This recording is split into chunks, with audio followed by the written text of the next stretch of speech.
My name is Laura Brady. I'm an inclusive publishing expert, and I want to talk about the merits of accessible children's books for readers with print disabilities. What is a print disability? It's anything that prevents a reader from consuming written text. It could be many things. It could be blind or low vision children, dyslexic readers, children with neurodivergence or attention issues, or readers with mobility disabilities.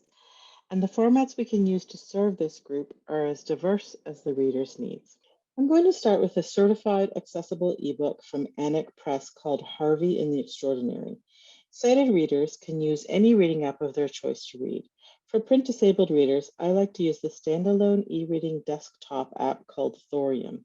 It has many great features, including a built-in Read Aloud button, in addition to being freeware.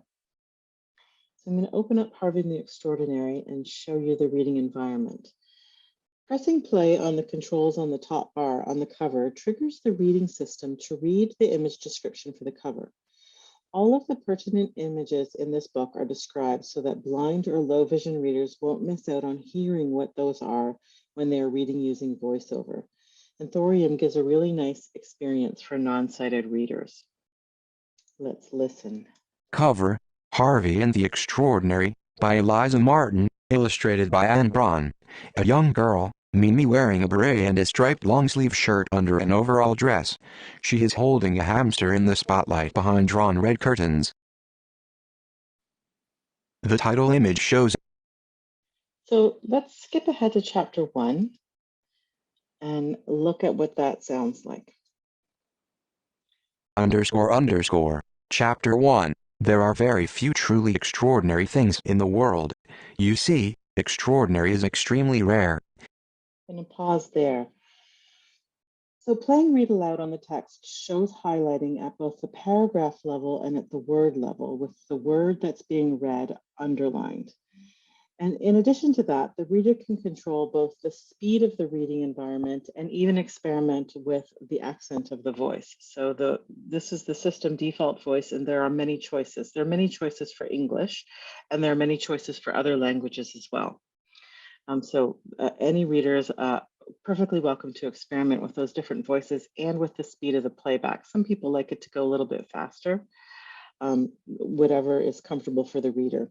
So the Read Aloud is synthetic voice, but it's very useful because the accompanying highlighting makes it immersive. And this kind of reading can be very useful for early readers and particularly useful for children with dyslexia and attention issues. Now let's have a look at how customizable the text is. Through the Type menu up here in the top corner, the AA menu, we can customize all kinds of things about the reading experience. So we can change the background color to sepia. First, I'm going to stop the Read Aloud because when I press that, there we go. So now it's sepia, a nice background with a little bit less contrast for people who need that. We can also change the size of the text if we want. So let's have a look at what that looks like. A little bit bigger, a little bit easier for someone with low vision to read. We can change the nature of the display from both scrollable to paginated and multi-columns or left justified as opposed to justified. The spacing, there are loads of important things in here to make the reading environment a little bit more comfortable, particularly for people with low vision who need magnification and for people with dyslexia who need it extra spaced out. So we can change the margin. You can see that actively happening. The word spacing, that's the spacing in between words, and then the letter spacing, which spaces out in between letters, which is, I think, fairly straightforward. Spacing before and after the paragraphs to make it a little bit airier, and changing the line spacing or the leading. So lots of ways to control how it looks. And this kind of customization is really important for both low vision readers and readers who use magnification. I'm going to close Harvey and the Extraordinary for now and move on to a different kind of book. So reopening my Thorium window, let's have a look. I have this book here. It's a picture book called Mimanda Esi Gekendama, or This Is How I Know from Groundwood Books. It's a dual language picture book with well thought out image descriptions built into each page, in addition to an enhanced audio read aloud recorded by native Anishinaabe speakers. Let's listen to a snippet. I'm going to open this. And it goes to the first page. And pressing the read aloud invokes the audio. I think I actually need to go back a page. Here we go.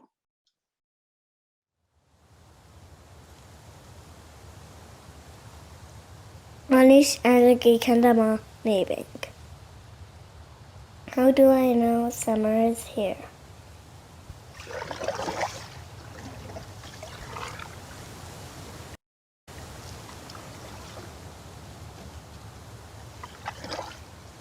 Pete o skabid mang, winondago zid zaga iganing. Jayawash kozid, nimki dikman gewe gazad, megwe wigwas nibishing. When Loon opens her red eyes to call across the water, and green Luna moth hides among birch leaves.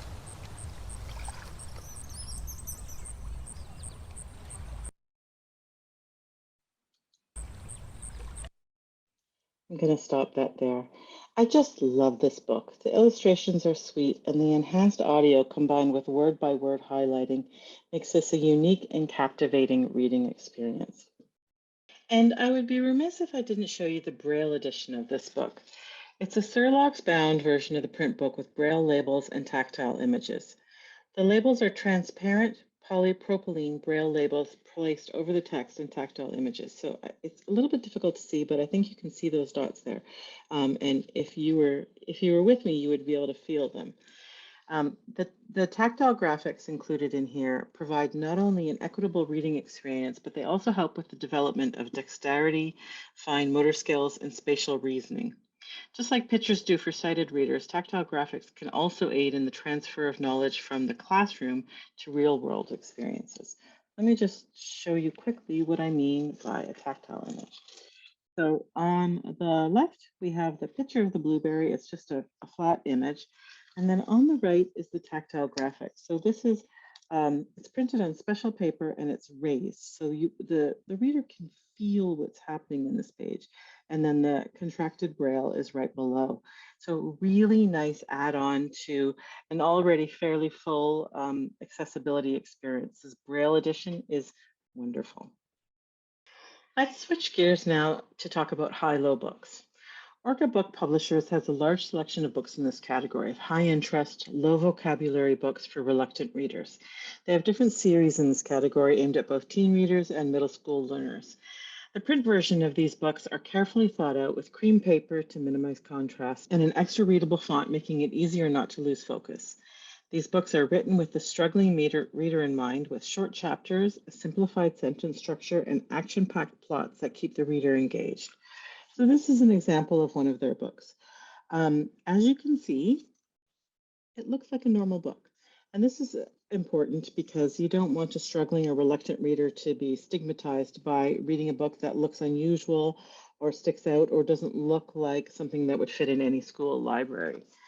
So engaging covers, the ultra readable thing is on the back that says that this is what's hitting that category. And when we look at the interiors, you can see that this is a nice spacious interior with lots of leading and margin. So it's not dense and it doesn't look intimidating.